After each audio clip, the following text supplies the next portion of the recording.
Om Swastiastu, Namo Buddhaya, Rahayu, Widik Tong Dien. Assalamualaikum warahmatullahi wabarakatuh. Shalom alaikum.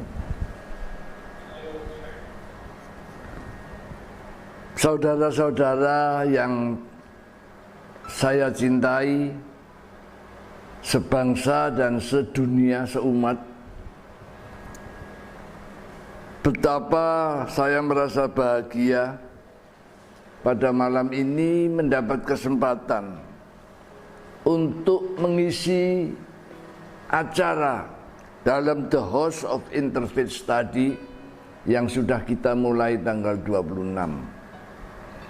Satu kesempatan untuk bersumbang saran bagi mewujudkan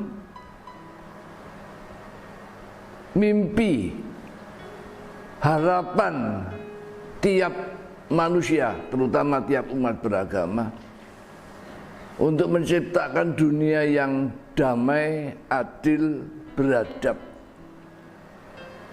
Alangkah indahnya kalau itu terwujud di tengah-tengah COVID-19 yang masih seru dan krisis-krisis ikutannya, terutama krisis ekonomi bagi rakyat.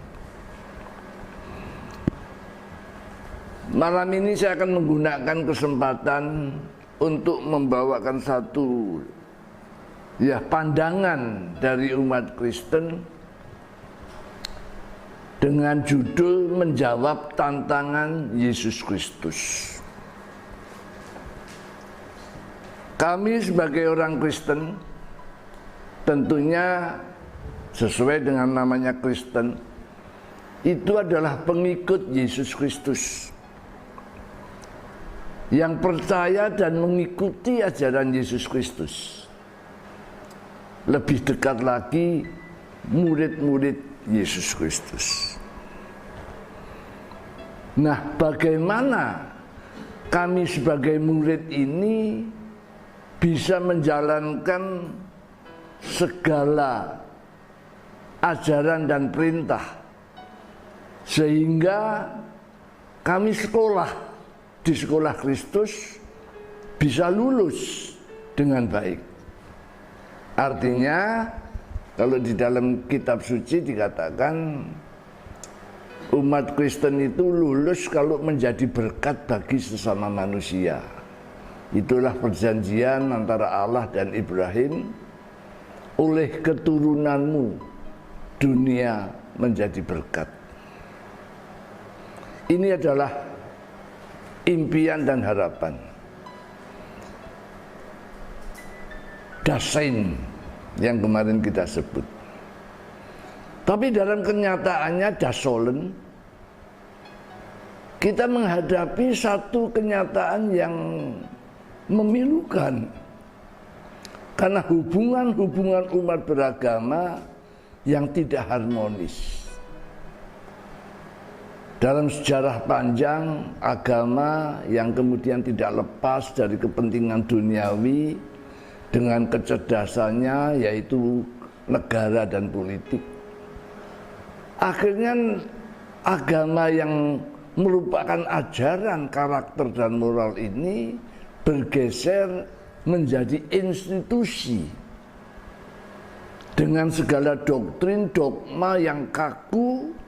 Bahkan kalau boleh kita lihat di dalam sejarah, kami sendiri orang Kristen pernah mengalami satu proses di mana ada ajaran yang disebut di luar gereja tidak ada keselamatan.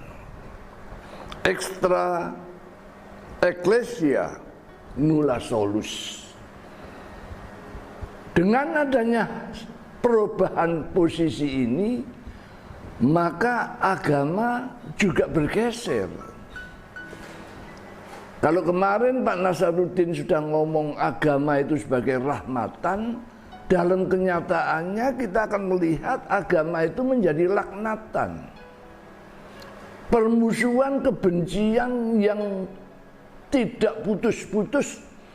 Bahkan ada yang berkata, kebencian dan permusuhan atau kejahatan yang beralaskan agama lebih dahsyat daripada kejahatan biasa. Inilah yang Yesus Kristus, guru kami, hadapkan kepada kami sebagai umat Kristen untuk menjawab tantangan itu. Saudara-saudara dan sahabat-sahabat yang saya cintai, harus diakui bahwa di dunia ini yang menyebabkan pertikaian adalah kepentingan yang berpusat pada ego kita atau egoisme. Oleh karena itu saya ingin menyoroti bagaimana egoisme dalam agama itu telah melahirkan sekat-sekat yang tebal dan tinggi, sehingga ada kebencian terhadap perbedaan, beda ras, beda ajaran, bahkan di dalam satu umat yang sama, berbeda tata cara saja sudah melahirkan perbedaan.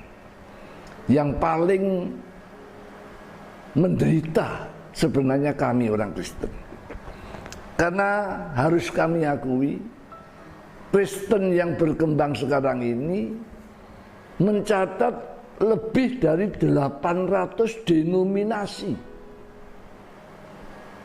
dan di Indonesia sudah ada 323 denominasi yang satu sama lain belum bisa ketemu. Apalagi kalau kita berbicara tentang hubungan antara umat beragama yang berbeda agamanya.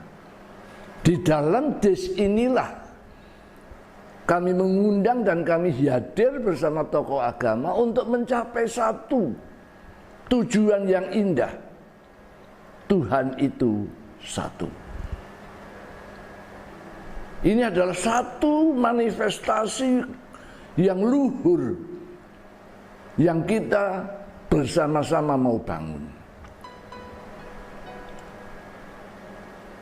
Harus kita catat, Yesus Kristus guru dan Tuhan kami itu orang Yahudi. Lahir dalam budaya Yahudi yang terkenal keras, eksklusif, rasis lagi. Maka di dalam karyanya di dunia ini, Yesus menunjukkan perubahan-perubahan fundamental terhadap nilai-nilai itu. Kalau orang Yahudi menganggap bangsa lain itu kafir, bahkan disebut anjing, maka Yesus Kristus membuka itu ketika dia bertemu dengan seorang perempuan dari bangsa lain yang minta pelayanan dia. Yesus berkata, "Aku datang untuk orang Yahudi. Tidak baik kalau aku memberi makan kepada anjing." Tetapi orang itu yang sangat percaya kepada kejujuran nurani berkata, "Ya, anggap kami anjing, tetapi anjing pun kan boleh nunggu di bawah meja tuannya untuk menunggu sisa makanan itu." Itu tercatat dalam Matius 15 ayat 26-27. Ini adalah satu sikap pembaharuan.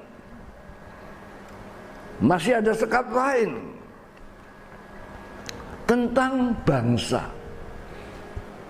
Maka bangsa yang dianggap paling jelek oleh orang Yahudi itu adalah orang Samaria. Ketika seorang rabi Yahudi bertanya kepada Yesus tentang hukum Allah yang pokok, yaitu kasihilah sesamamu seperti dirimu sendiri,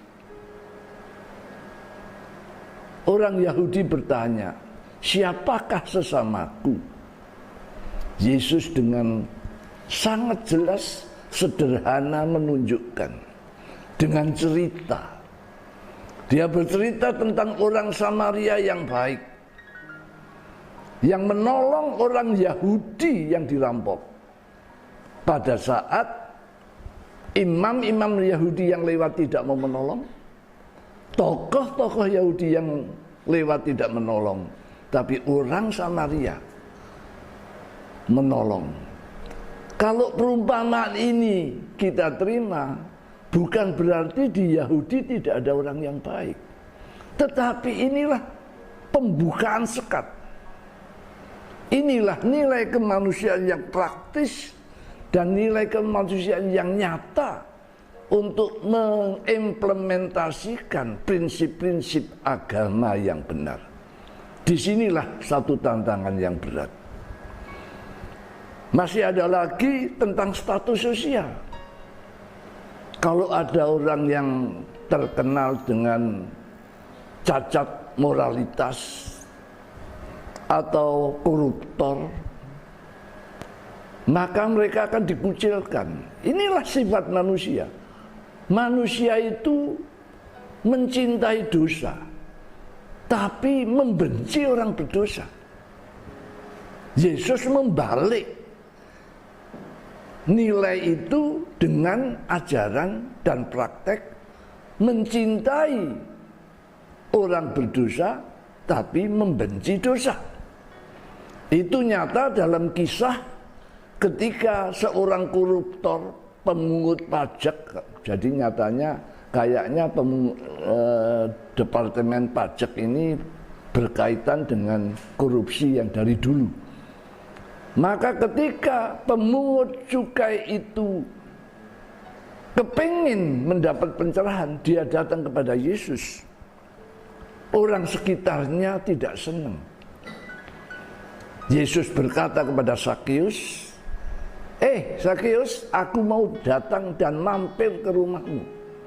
Maka banyak pemimpin agama formal yang legalistik berkata, bagaimana seorang nabi mau bergaul dengan koruptor? Tetapi dalam perjumpaan itu, dengan kasih dan rahmatnya dan hikmatnya, akhirnya Sakeus itu berkata kepada Yesus Kristus Sang Guru, aku berdosa, aku mengambil harta dengan tidak wajar.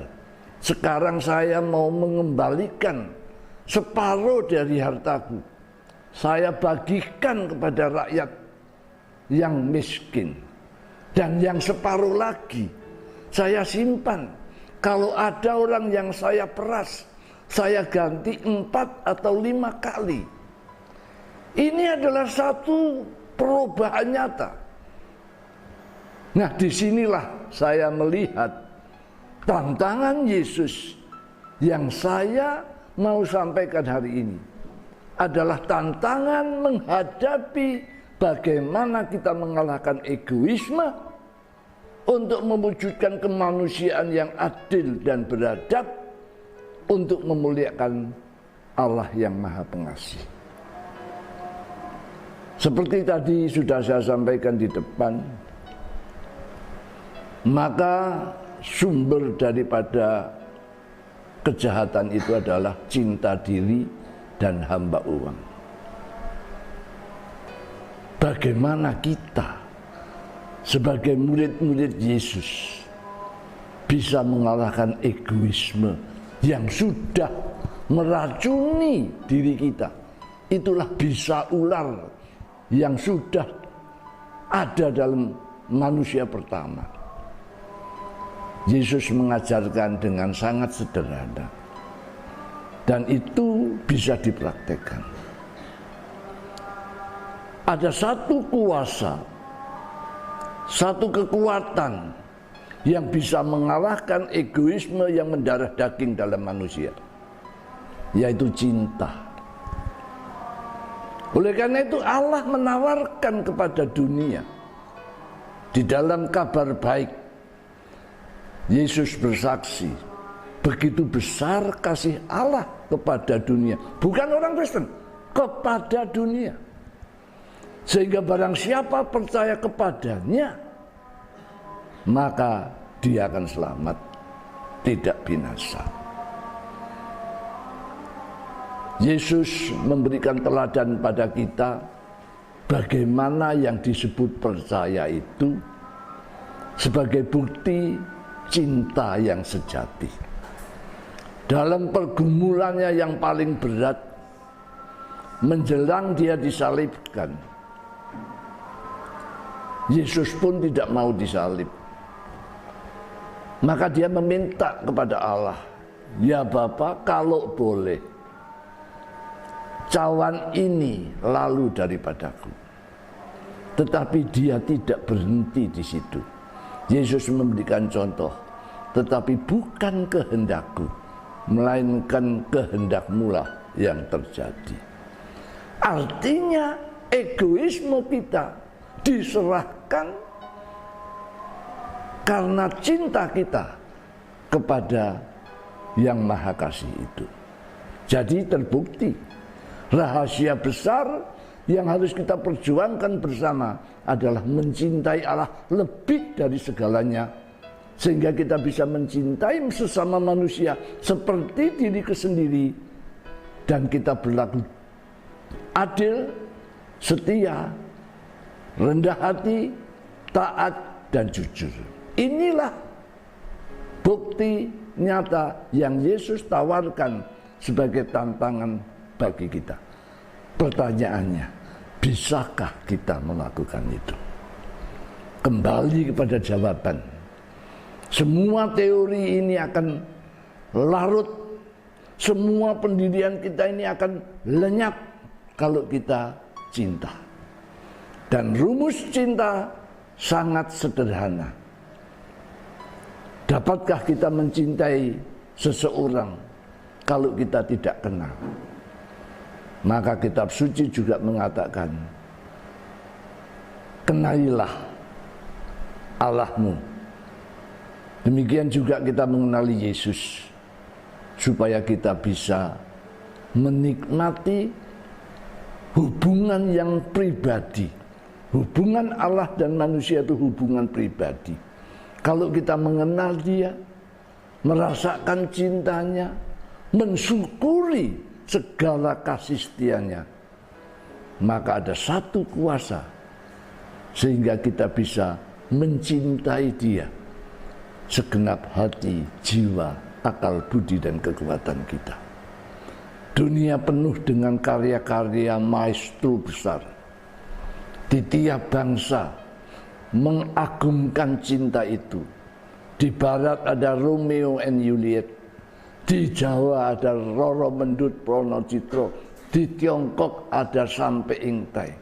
Bagaimana seorang yang mencintai orang yang dicintainya, yang dikenalnya, sehingga dia rela meninggalkan segala kemewahan dan kemuliaannya untuk mencintai dan hidup bersama yang dicintai.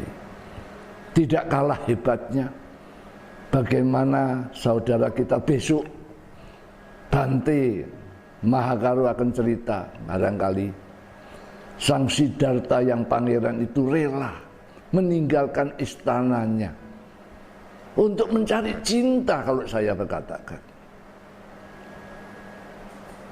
Akhirnya saya berharap sumbangan pikiran saya ini akan membuka hubungan antara umat beragama untuk saling kenal.